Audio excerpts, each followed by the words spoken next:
De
retour sur le plateau, c'est l'instant de la dénonciation et vous connaissez naturellement l'homme de la dénonciation. Bernardo Basson, qu'est-ce que vous dénoncez ce matin?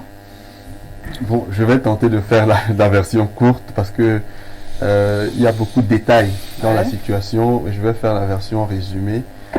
Alors aujourd'hui, on dénonce une injustice et aussi un prêt qui a mal tourné.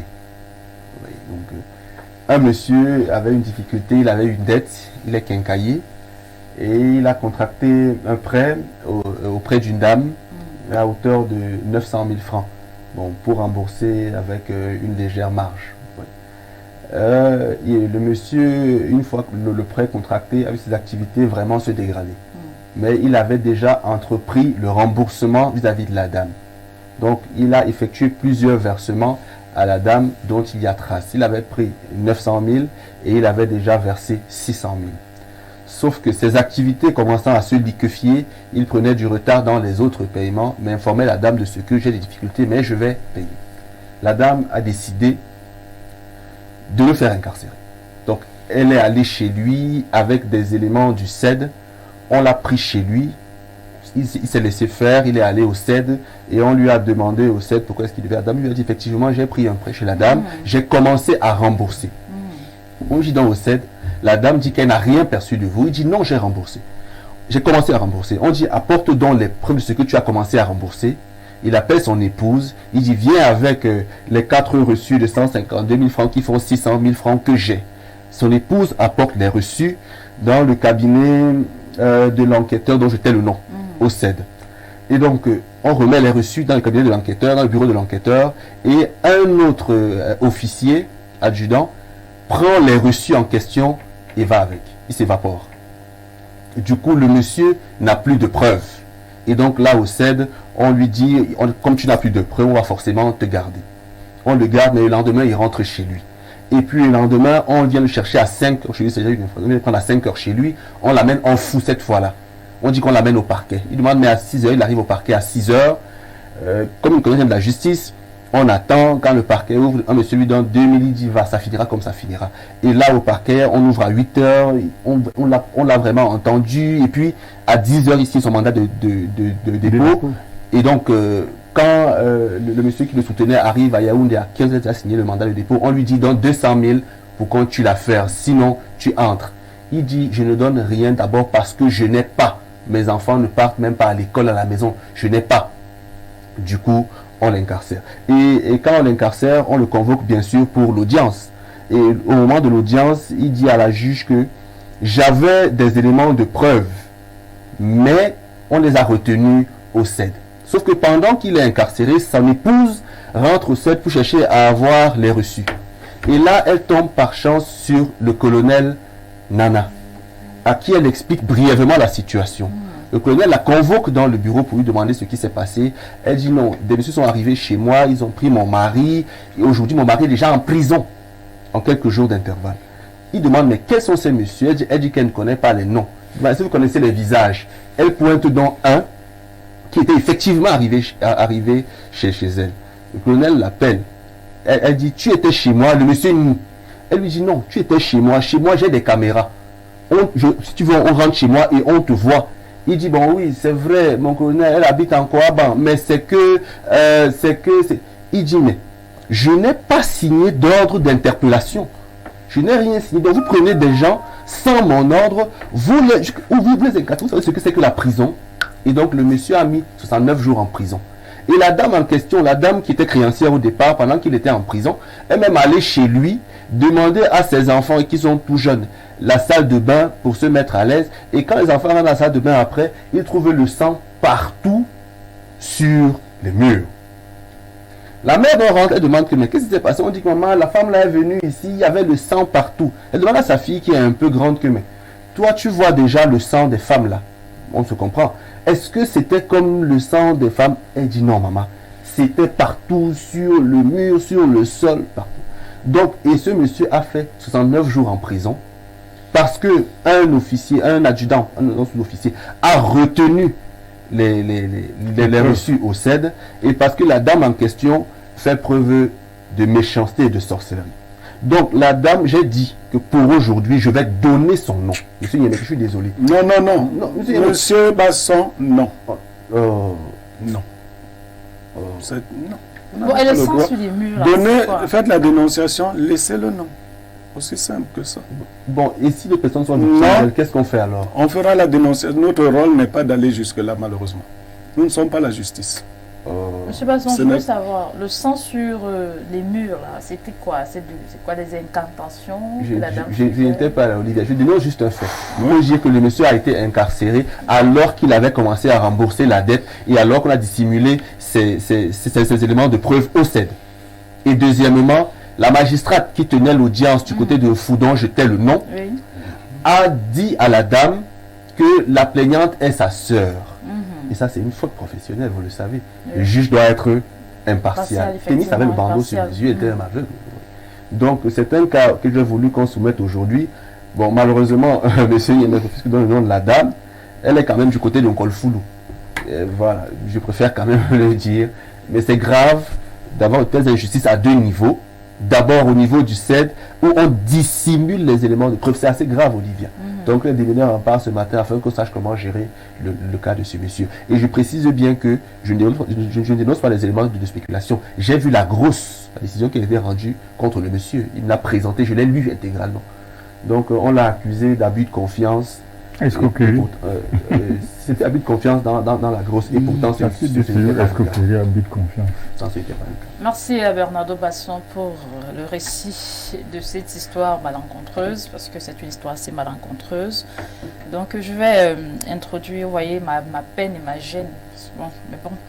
Fabien Assigana, on va commencer par vous. Hein. Vous avez suivi avec beaucoup d'acuité la dénonciation de Bernardo Basson. Est-ce là une histoire de 900 000 francs qui tourne au vinaigre? Peut-être 300 000 restants parce que le monsieur aurait remboursé 600 000 et il restait 300 000 francs CFA. Sauf qu'à date, Olivia, avec tous les paiements qu'il a effectués après même son incarcération, il est à 900 000 de paiement. 900 000 francs déjà. de paiement. C'est-à-dire, jette tous les. Il y a un listing des versements. 4 dépôts de 152 000, 5e versement 150 000, 6e versement 50 000, 7e versement 100 000. Donc il a tout remboursé. En principe. Votre analyse, Fabien Assigana? Je commence par ce qu'il vient de dire, c'est que elle va se faire prendre. Parce que si la dette est de 900 000 francs et que le monsieur a remboursé 900 000 francs, est-ce que vous savez que dans la loi camerounaise, l'enregistrement sans cause. Non. Quand l'usure est interdite par la loi au Cameroun. Donc si vous m'avez prêté, sauf si vous êtes une banque, c'est-à-dire une institution qui est agréée pour ça, vous ne pouvez pas me demander plus. Vous êtes un ami, vous m'avez prêté 900 000, je vous remets les 900 000 francs. Donc pour moi, l'affaire à ce niveau-là de la dette, elle est terminée. Elle est close, c'est fini. Ça c'est la première chose. La deuxième chose, ils doivent aussi faire attention.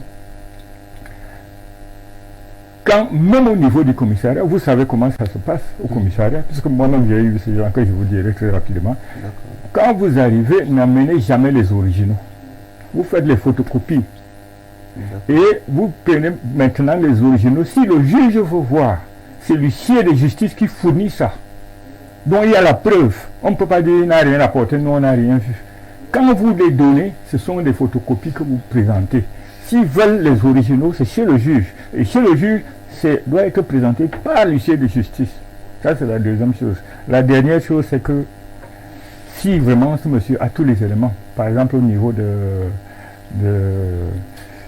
la gendarmerie et même au niveau de la justice, s'il a les éléments, s'il est capable de prouver que cette dame-là, la juge, elle écrit au Conseil supérieur de magistrat. Moi, j'ai fait sauter un juge. Je lui ai envoyé, j'ai porté plainte au Conseil supérieur de la magistrature suprême. La magistrature, oui. J'ai porté plainte. Quand ils ont eu l'exercice l'année suivante, il a sauté. Moi, je l'ai fait. Mais c'était un coup de chance peut-être quand on... C'était pas un coup de chance. Tu as dit à un moment donné, il faut oser. Vous osez, vous allez, c'est où est-ce que je peux aller déposer la plainte et tout ça là. On vous informe, vous allez vous déposer, vous enregistrer votre plainte. Ils sont obligés de répondre, surtout au Conseil supérieur. Ils ne s'amusent pas. Voilà, cet exemple doit faire comprendre à Pierre Biérot-Niemek et à Bernardo Basson qu'il y a encore de bonnes choses au Cameroun. Voilà, il y a de bonnes choses au Cameroun. Vous avez un autre mot à ajouter? Non, enfin, comme vous dites, moi je suis... Il y en a qui disent que oh, est-ce que tu es opposant ou bien tu es un faux opposant, ceci, cela. Moi, je n'ai jamais été un opposant. Le MOREP, c'est un parti de proposition. Ça veut dire que nous vous disons que voici ce qui a été fait. Si vous nous donnez la chance, nous, on va faire mieux. Et comme ça, on leur explique. Donc, nous, on n'est pas le genre qui dit qu'il n'a rien fait. Enfin, on en reviendra ça avec le thème même de ce qui se passe. Mais ils ont tout, jusqu'à aujourd'hui, ils sont capables de se défendre. Et c'est-à-dire, ils demandent même ça, ils portent même plainte aussi comment on appelle ça, au pénal, contre le juge et contre la gendarmerie. Ils peuvent porter plainte et l'affaire va, même si ça fait 10 ans, ces gens-là seront pris. Merci beaucoup. Parce que moi, je l'ai fait personnellement. Moi j'ai fait condamner. Enfin, disons, j'ai été jugé non coupable et tout ça là. Mais j'ai quand même fait 5 mois. Parce qu'il y avait toujours des trucs comme ça là, jusqu'à ce qu'ils ont fait sauter ma société. Parce que justement, comme je suis de l'allée, qu'il y avait une grande société forestière où je faisais plus de 500 millions de chiffres d'affaires mensuels. 15 millions de charges salariales. Ils ont dit, mais ce monsieur, c'est un dangereux, il n'est pas du RDPC, c'est un tueur à gages. Parce que quand il est en train de faire comme ça, il va tout arracher. On a tout fait, on a fabriqué les papiers et tout ça là. Et moi, je l'ai suivi. Le juge même qui a tenté, qui avait d'abord l'affaire, que j'ai demandé qu'il soit récusé, je lui ai porté plainte. Et on l'a fait sauter. Donc il faut oser. Merci beaucoup. Advienne que pourra. Merci beaucoup Fabien Assigana pour votre regard sur la dénonciation de Bernardo Basson. Je vais passer la parole à Émile Messi pour que lui aussi nous donne son regard. Alors Émile Messi, on a comme l'impression qu'il y a une certaine complicité avec les forces de gendarmerie dans cette affaire. Parce que le monsieur a remis des papiers, des justificatifs. Les éléments de la gendarmerie ont pris ces papiers, ils ont caché. Non. C'est trop vite aller en besoin dans ce dossier. C'est pas ça. Et il faut d'abord dire que c'est une histoire qui a mal tourné. C'est une histoire qui était d'abord entre deux personnes, visiblement qui s'entendaient bien avant d'arriver. Naturellement. C'est-à-dire que vous ne pouvez pas donner 900 000 francs à un inconnu. C'est-à-dire que c'est des amis, il y avait une relation très forte entre les deux. Et c'était une usure, comme dit le président, on peut bien soupçonner. Et puis c'est courant, même si la loi interdit effectivement ça. Mais entre les amis, on peut se le permettre. Je vous donne 900 000 francs, vous allez me donner 100 000 francs de plus. Par exemple, même dans les réunions, ça se fait, c'est une pratique courante. Mais nous restons aux premières clauses. Le monsieur s'est engagé à rembourser, j'imagine, à un délai très précis, cette somme. Et c'est pour ça qu'il dit que c'est une histoire qui tourne d'abord mal, dans un premier temps. Il commence à rembourser d'après ce que Bernardo nous a fait savoir. Effectivement. Et vous voyez, dans ces conditions-là, c'est pour ça que moi je voudrais également dénoncer un peu les dénonciateurs ici, c'est-à-dire lorsqu'on dénonce un phénomène social, parce qu'en fait c'est des faits sociaux, il faut tout faire pour rester neutre. De telle sorte qu'on ne sente pas que vous roulez pour un camp. Et je félicite d'ailleurs le travail du consultant à cet égard. Parce que ça donnera l'impression que c'est un règlement de compte. Et puis lorsque quelqu'un vous dit une situation, vous n'êtes pas sûr qu'il vous dit toute la vérité sur le dossier. C'est pour ça que moi j'ai dit que ce monsieur, s'il avait remboursé, quand j'entrais ici, Niemek parlait de la parole donnée. La parole donnée. Si ce monsieur avait donné sa parole et l'avait respectée, je crois que nous ne serions pas allés au CED. Or, il a voulu jouer à l'intelligence, au malin, avec ce qu'on appelle en droit la bonne foi. La bonne Voilà. foi. Là, vous Je prenez parle position. sur les éléments qu'il nous a donnés. Vous dites, il a C'est-à-dire- joué au malin. Je dis En que fait, hein, sur la base des éléments fournis par Bernardo, Vous dites, c'est-à-dire qu'il a versé 600 000 francs. francs. Respecté, mais pas qu'il a joué au malin. Permettez que je continue. Je Ouais, parle jouer des au malin, éléments vous prenez. à notre disposition. C'est-à-dire qu'il dit qu'il a remboursé 600 francs Et où est le avant qu'il malin arrive. dedans? Ce qu'on appelle la bonne foi, ça veut dire que quand vous allez au recette, on va dire ce monsieur a commencé à rembourser. Laissez qu'il finisse Mais le Bernardo nous a dit remboursement. dans sa dénonciation, je vous relance dans sa dénonciation, que le monsieur a effectivement commencé à rembourser. C'est ce que j'ai Sauf dit qu'à un moment donné, si en vous justice, ça pouvez s'appelle buter la parce qu'il preuve a de la commencé- bonne foi. Oh, la dame a été abusée.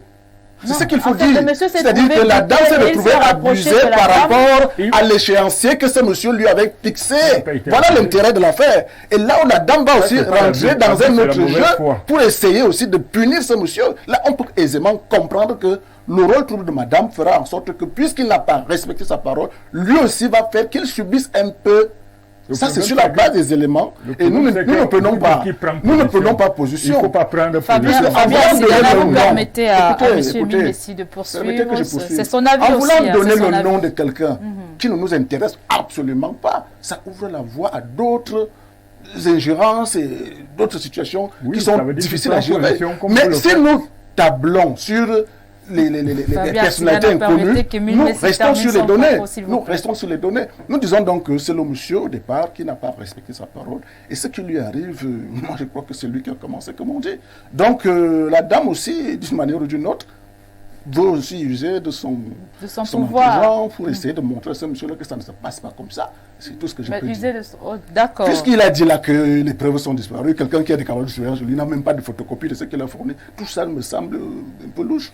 Ok, merci beaucoup pour votre analyse de la dénonciation. Je vais passer la parole à Pierre Bironimek, le consultant, pour que lui aussi nous donne son avis sur la dénonciation de Bernardo Basson. Bon, je vais commencer d'abord par attirer notre attention sur un fait. Si j'ai dû reprendre Bernardo, il faut que nous sachions que nous sommes très écoutés. Oui, oui. Nous pouvons donner le nom de quelqu'un ici et avant la fin de l'émission, on a envahi la maison son de domicile. la personne, on a cassé, on a fait ci. On a une plainte qui est déposée quelque part. Non, nous ne devons pas, c'est pas Il notre faut rôle. protéger même en dénonçant.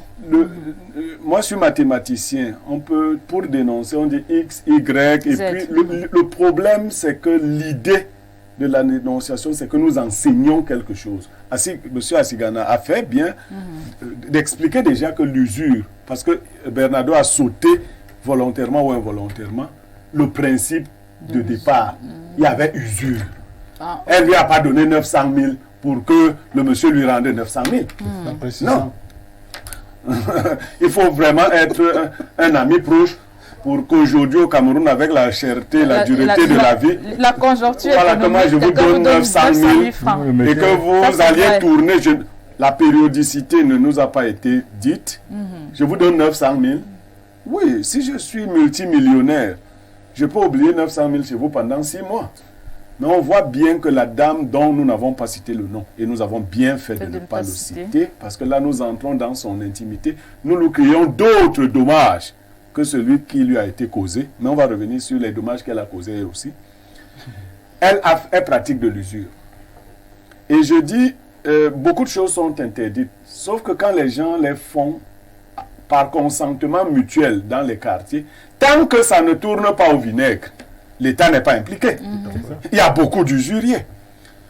Mais il y a une catégorie, une espèce d'usuriers qui sont en fait de méchantes personnes. On en a connu. Moi, je vais vous donner un nom de quelqu'un que vous n'avez pas connu, Bernardo. Quand vous traversez Mvogada pour commencer à monter, pour aller à Emombo, il y a un quartier qu'on appelle Vieux Panier. Oui, je connais un peu la zone. Alors, si vous connaissez le nom Vieux Panier, Oui, je connais le nom Vieux Panier, c'était le plus grand usurier de la zone de Mvogada. Son nom Vieux Panier signifiait que quand il vous avait prêté de l'argent, vous étiez incapable de rembourser cet argent. Mais Vieux Panier a fini très mal. Il faut le dire aux usuriers. La balance fausse est en horreur à l'Éternel, le poids juste lui est agréable. Il y a une moyenne dans tout ce qu'on peut faire humainement. Déjà en islam, c'est totalement interdit de faire un prêt avec intérêt. Maintenant, si on peut dire quand même que j'ai donné 900 000 à Bernardo pour une activité commerciale, peut-être pour qu'il s'achète 2 motos. En 6 mois, Bernardo a tiré du bénéfice de mon argent. on peut quand même s'entendre, Oui. sans que ce soit trop lourd. Dire à Bernardo, en 6 mois, tu as gagné 600 000 de bénéfices, je peux en avoir 200 et toi 400.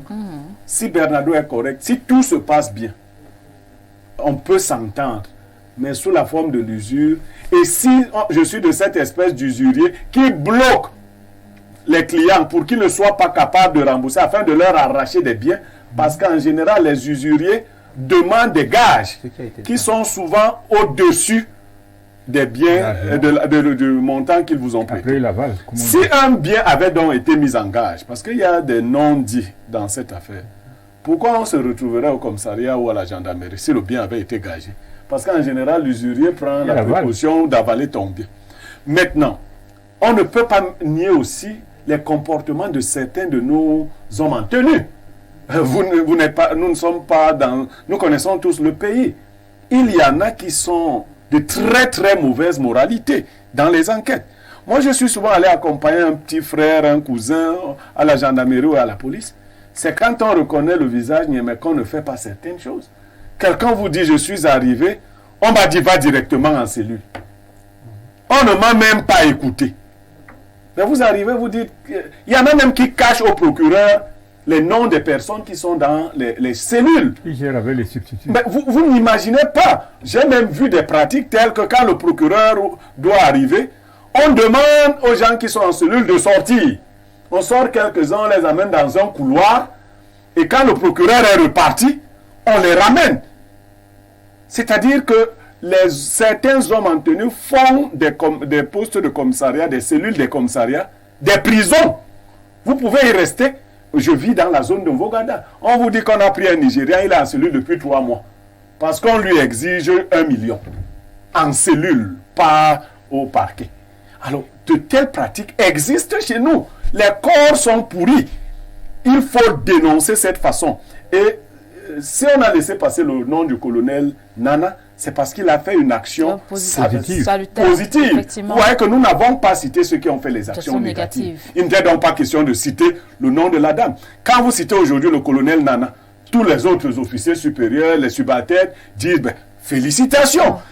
S'ils sentent son nom cité pour avoir interpellé ses collaborateurs dans une action qu'ils ont mal gérée, il se sent honoré. Effectivement, quelquefois vous êtes maltraité dans un poste de gendarmerie, au CERT, partout, parce que vous ne réussissez pas à rencontrer les bonnes personnes ou les chefs. Moi, je dis aux gens, quel que soit votre niveau de pauvreté à Siganaladi, apprenez à vous plaindre et à vous plaindre suffisamment. Oser.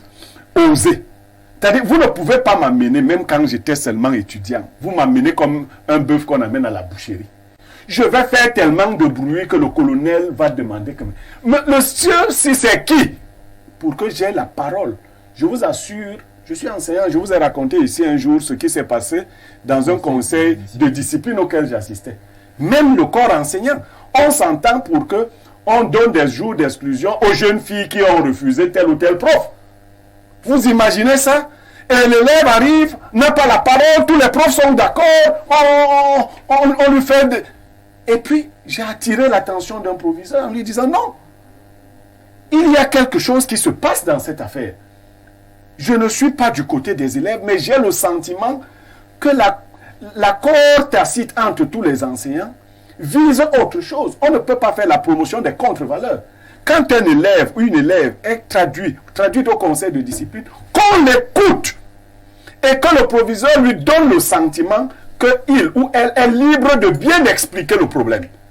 À partir de là, si c'est l'enseignant qui est vicieux, que le conseil de discipline table, demande à l'élève de se retirer et punisse l'enseignant. Fasse remarquer à l'enseignant, vous n'êtes pas là pour harceler les élèves et faire toutes ces choses-là. Sinon, le conseil de discipline contribue à renforcer les mauvaises pratiques au sein de l'établissement. Donc, il y a beaucoup d'officiers supérieurs qui sont tellement corrects et qui ne sont pas au fait. Parce que le Cameroun étant si pourri, quelqu'un, un ancien bandit est recruté à la gendarmerie, un ancien voleur à la police. Quand il entre là-bas, il se dit que non, mon salaire ne me suffit pas. Je vais me faire mon salaire ici. Tu n'as qu'à rentrer au village. Si vous avez votre salaire, c'est de ça que vous vivez. C'est ce qui a été prévu. Vous n'êtes pas d'accord avec ça, vous allez faire la moto. Vous n'allez pas vous enrichir sur le dos des pauvres Camerounais. Donc vous faites du commissariat ou de la brigade un poste de péage. Toutes ces pratiques sont mauvaises. Maintenant, pour la dame, et avec tout ce qu'elle a eu, les trafics d'influence, on a vu tout ça souvent au Cameroun. Vous arrivez dans un commissariat, quelqu'un vous dit tel est mon frère. Qu'est-ce que ça veut dire? Vous êtes là pour un service public. Votre fraternité, j'ai même entendu un jour un magistrat dire Paul Biya est président à Etoudi. Moi, je suis président ici. Il dit, oui, dans un bureau, il menaçait un client, il dit Paul Biya est président à Etoudi. Malheureusement pour moi, je n'avais pas ouvert mon téléphone pour l'enregistrer. Je lui aurais fait remarquer que Paul Biya est aussi président du Conseil supérieur de la magistrature. Paul Biya est président à Etoudi. Moi, je suis président ici. Non! Peut-être qu'il voulait proclamer la séparation de pouvoir. Quelle séparation de pouvoir? Entre le judiciaire et non! l'exécutif. Cette comparaison n'était pas dans le but de montrer la séparation. C'était pour dire que je suis aussi tout puissant. Si je fais ici ce que je veux. Non, nous sommes des serviteurs de la République, chacun à son petit niveau. Ce monsieur n'a pas été correct dans ses remboursements, c'est clair. Mais méritait-il la prison pour cette affaire-là? Non. Je pense que au niveau de la gendarmerie, on aurait pu continuer de mettre la pression sur lui. D'ailleurs, il est fragile, il est en position de faiblesse, qu'on aurait obtenu le paiement total. On l'avait déjà pris. Il était à 600 000, et même les 600 000 n'avaient certainement pas respecté les délais, parce que si ça avait... Mais envoyer quelqu'un en prison, je ne sais pas si nous mesurons souvent ce que ça signifie. C'est une vie détruite. Non, moi je dis qu'il n'avait qu'à rembourser cet argent. Non, même si on n'a pas remboursé, personnellement, je ne vais pas sans avoir fait de l'usure, j'ai prêté de l'argent à des personnes. La parole donnée. Monsieur Assigana, qui n'est pas remboursé jusqu'à présent. J'ai des mandats d'amener contre des individus que je peux identifier. Des fonctionnaires camerounais, notamment au ministère des Finances. Je regarde un père de famille avec toute sa famille, je dis, ben, si je fais exécuter ce mandat sur cet individu, mais c'est foutu, c'est toute une famille. Mais le juge, lui, va exécuter sans état d'âme. Lui, il est là pour... Dès que je fais... Non. Il faut être humain, même si vous faites de l'usure. Sachez que si vous enlevez votre humanité, votre usure ne vous servira à rien. Confère, vieux panier, vos gars. Merci beaucoup, Pierre Bironiemec, pour votre avis sur la dénonciation. Alors, Bernardo Basson, c'est facile comme ça d'envoyer quelqu'un en prison au Cameroun? Oui, c'est facile quand on a des connexions. Vous savez, j'ai été un peu déçu par la posture de M. Messi, mais ce n'est pas un problème contre lui, parce que malheureusement, pour lui, je suis plus jeune. Et donc, j'ai à apprendre de lui. Donc, quand il prend une posture, il doit me laisser de la sagesse. Sauf que celle qu'il a prise ne m'a absolument rien enseigné. Pourquoi est-ce que je le dis? Déjà, si on va sur le plan purement juridique, l'accord qui aurait pu passer, qui aurait pu être passé entre les deux était illégal. Parce que le contrat d'usure n'existe pas. Donc, sur cette base-là, la dame est dans le faux. Le monsieur est dans le faux. Et donc, on ne peut pas estimer qu'on est plus dans le vrai que l'autre, alors qu'à la base, on a le même panier de la fausseté. De cette base-là, déjà, la posture de monsieur Messi ne peut pas tenir. Quand il dit rembourser et tout. Mais si on va plus loin, on va se dire qu'il y a quand même un accord entre les parties. Sauf que quand l'accord est sur une base illégale, cet accord devant la loi ne tient pas. Première chose. Deuxième chose, lorsque vous posez un acte, dites-vous que la vraie justice se moque de la justice des hommes. La justice, telle que pensée dans le modèle africain primordial, s'accompagne toujours d'une idée de réconciliation. La justice occidentale tranche en faveur ou en défaveur. Celle africaine tranche en tenant compte de ce qu'il faudrait que les parties qui étaient en litige au départ s'embrassent vers la fin. Souvenez-vous de ce que vos parents faisaient quand vous étiez petit avec vos frères. Embrasse ton frère, salue ton frère. C'est ça l'Afrique. Donc, lorsque M. Messi prend posture en disant tel a raison, tel a tort, vous voyez que déjà il est en marge de la vraie justice, mais uniquement de celle qui est écrite et consignée et conçue par les Blancs. Troisième chose, lorsque vous avez problème avec quelqu'un, tant que vous n'êtes pas en danger de mort, ne pensez pas à le mettre en prison. Parce que la prison est un lieu tellement délicat, tellement difficile. Aujourd'hui, il y a des gens qui me doivent, il y a des gens à qui je doive. Mais je ne suis pas en prison, ils ne sont pas en prison. Mais on se parle et on essaie de se rembourser progressivement de façon croisée. L'idée est que il faut tenir compte, il a très bien fait sortir par là de l'humanité des choses. Ce monsieur, comme cette dame aussi a époux, ce monsieur aussi a époux. Le monsieur n'a pas remboursé les 900 000 et plus à échéance. C'est un problème. Le CED devait le convoquer et l'a fait. On devait l'entendre, exercer sur lui les moyens de pression suffisants pour qu'il rembourse tout l'argent qu'il avait pris chez la dame. Sauf que, autre problème juridique, c'est que la dame a corrompu les officiers. Donc il y a corruption active et passive, puisque l'un d'eux a avoué au monsieur sur la route de fou qu'elle m'a payé 70 000. Vous voyez que, bon, mais je tais son nom, vous l'aurez compris. Sauf que, vous voyez que là encore, la dame s'est rendue coupable de corruption. Devant le juge également, la dame, durant les débats, ce qu'on appelle le cross en justice, a fini, au départ elle disait, elle n'a rien perçu du monsieur, même pas les premiers 600 000. Mais à mesure que les débats avançaient et que les questions se posaient, elle a fini par confesser que bon, c'est vrai que j'ai eu 500 000, mais vous voyez que là maintenant, qui est de mauvaise foi? Et là encore, monsieur se trompe. Pour finir, la juge qui dit à une prévenue ou à une mise en cause que c'est ma soeur, elle aussi est dans l'erreur. Parce que la justice est neutre. Elle est dans une faute. La justice s'entoure ou se base sur l'un des principes qui est la neutralité. Il y a l'indépendance, vous le savez, la neutralité, la gratuité. Donc, elle n'a pas été neutre. Et c'est un problème. Ça peut être humain de tenir compte de ce que non, c'est ma soeur. Sauf que quand on va en justice, on défend la République et la cause républicaine. Donc on fait l'effort de réduire au maximum ses positions humaines. Cela n'a pas été le cas. Maintenant, le CED. Lorsque le CED, qui est censé défendre des citoyens, protéger les citoyens, ourdit un complot en dissimulant les pièces de procédure parce qu'il faudrait avoir 50 centimes derrière, mais c'est grave. Heureusement que le colonel, même s'il a voulu fermer la porte, il n'a pas bien fermé, la dame a entendu comment il blâmait son subalterne en disant que mais tu veux m'enlever d'ici, tu arrêtes des gens sans mon accord, c'est une affaire de quoi? Donc il a tellement blâmé que ça est devenu un souci. Et là, puisque la décision a été rendue en faveur de la dame, le monsieur a purgé 2 mois en prison, a été condamné à payer 81 000, bon, les frais pour le greffe, mais aussi à payer à la dame 1 million, je crois, 280 quelque chose de 1000. J'ai dit au monsieur, déjà, tu as purgé la peine pour l'abus de confiance que la juge a retenu comme infraction. Ce qui fait que, sans mauvaise foi, cette dame, pour lui rendre l'argent qui a été décidé par le juge, tu prendras tout ton temps. Parce qu'elle a été méchante. Et sache que tu ne pourras plus jamais aller en prison pour le même problème là. Non bis in idem. Tu ne peux plus.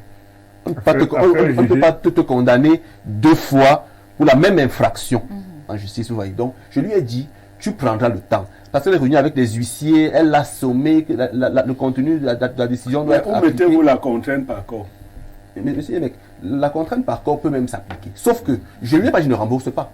Je lui ai dit, prends ton temps et restitue l'argent à la dame, mais progressivement. Vous voyez. Le monsieur est toujours en prison? Non, il est sorti de prison. Okay. Il y a cela quelques jours. Okay. Ce que je veux dire à monsieur Messi, c'est que beaucoup d'usuriers utilisent beaucoup de pratiques mystiques. Ce n'est pas négligeable, Olivier. J'ai déjà suivi ça. Beaucoup. Mais peut-être c'est pas lieu d'en parler, mais beaucoup utilisent ces pratiques. Okay. Beaucoup prêtent de l'argent aux gens, mais travaillent pour que l'argent ne revienne pas. Pour après tenir des gages, voitures, maisons, etc. Ce n'est pas à négliger. Donc, 1. Évitez au maximum possible les dettes. Les endettements. Vraiment, autant que faire se peut, évitons les dettes. Si avec vos frères. 2. Pour ceux qui pratiquent l'usure, vous êtes en danger. Et ceux qui ajoutent à l'usure les pratiques, vous finirez fou. Ok. Merci beaucoup. Il y a plus, en quelques secondes, parce qu'il n'y a plus assez de temps, monsieur Asigana. Parce que premièrement, quand vous dites vous avez vu la grosse, quand on vous condamne, vous faites appel. Pourquoi laisser jusqu'à ce qui est la grosse, alors que vous ne le reconnaissez pas? Parce qu'il pouvait faire appel, aller même en cassation, Et ça peut faire 150 ans avant Monsieur, qu'on juge. Olivier, Ça, c'est Je la vous première promets chose. que la justice Je crois que- coûte cher. Non. Quand vous faites appel, ça coûte Bon, combien je vous c'est propose, propose quelque chose à vous, Fabien Sigana, à vous, Émile Messi. On prend aussi ces quelques messages. C'est le temps des téléspectateurs parce que on devrait Parce aussi qu'il a dit beaucoup de parler de choses la là, thématique. en citant mon nom. Hein. Oui, mais allons Non, d'abord c'est chez un les avis. On téléspectateurs. prend aussi cet avis des téléspectateurs et puis on va revenir, monsieur Émile Messi. Ok, voilà. Bonjour et très belle émission. Je vous suis depuis 8 mois et je suis toujours satisfait. Monsieur Niemek, vos analyses sont d'une grandeur hors échelon.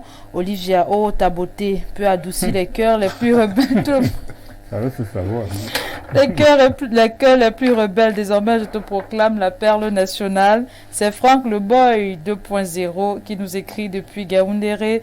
Bonjour à tout le panel, merci Info TV, merci mon cher petit frère Niemek. Le commandant de brigade de la brigade territoriale Aqua Sud à Douala est un homme correct. Cependant, ces éléments sont des corrompus, notamment les femmes qui travaillent avec lui. Elles protègent les mises en cause contre les plaignants. Moyennant de l'argent, la gendarmerie a des éléments pourris. C'est Mouna Manga, Francis, qui nous écrit certainement aussi depuis Douala. Bonjour le panel, très bonne émission. Je voudrais le numéro de M. Biro Niemek, qui est un ami pour une dénonciation que j'ai malheureusement perdu. Je suis monsieur Lien Magnim de Boumiébel. Bon, je ne sais pas si j'ai bien lu. Hein. Il y a des messages. Hein. Bonjour. Blériot, chapeau bas, respect, cher aîné, philosophe de haute dimension, monument de la sagesse, orfèvre de la pertinence. Et qui Jusque-là. Oh, je vous ai dit que c'est Blériot qui nous rend célèbre sur Facebook, vraiment. C'est une star, c'est TikTok, c'est une star. Orfèvre de la pertinence. Oh, Blériot, quelle immensité dans la Sophia. Tellement. Même le monsieur Atanga. Mais je me mesure pas bien, ce gars à nous. S'exclame sur le plateau. Tellement cet homme maîtrise des réalités des tréfonds du pays, au point où on a envie de lui donner le pays dans la logique des philosophes rois de Platon. Grand frère, votre rectitude ne doit souffrir de rien. Ne cédez jamais au mercantilisme et au clientélisme.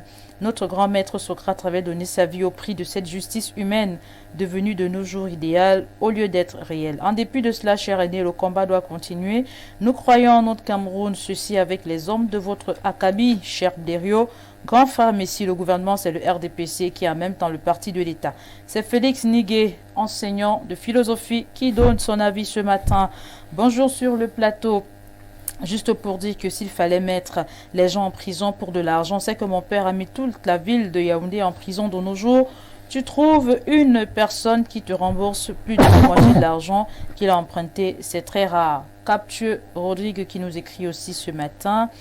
Bonjour Olivia et à tout le plateau, je suis d'accord avec le sage Blériot. Ceux qui sont censés rendre justice ne le font pas. Est-ce que ça veut dire que quand on n'a pas d'affinité ou des relations, on ne peut pas avoir une justice?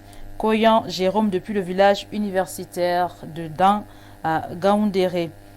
Bonjour Espace Miné, la dénonciation est assez complexe. Pour donner 900 000 à une personne, il faut avoir une relation particulière avec son créancier. Il y a quelque chose qui m'a... Bon, voilà, on va prendre un autre coup de pinceau et puis je vous retrouve juste après.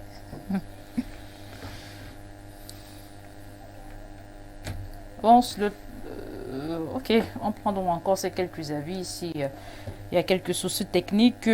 Bonjour à tout le panel. Je suis très d'accord avec le sage Pierre Blériot. Quand je suis très contente que Dieu te donne longue vie. C'est Claude depuis Bédi à Douala. Bonjour à tout le panel. Je m'envoie le message 3 fois peut-être pour me contraindre à lire le message. Bonjour Olivia, bonjour à ton panel. Monsieur Messi a raison, Bernardo doit faire preuve d'impartialité car il n'a pas tous les éléments quand on suit sa dénonciation. C'est Frank Job qui nous écrit depuis Francfort. Je crois que je vais prendre mon coup de pinceau et on se retrouve juste après.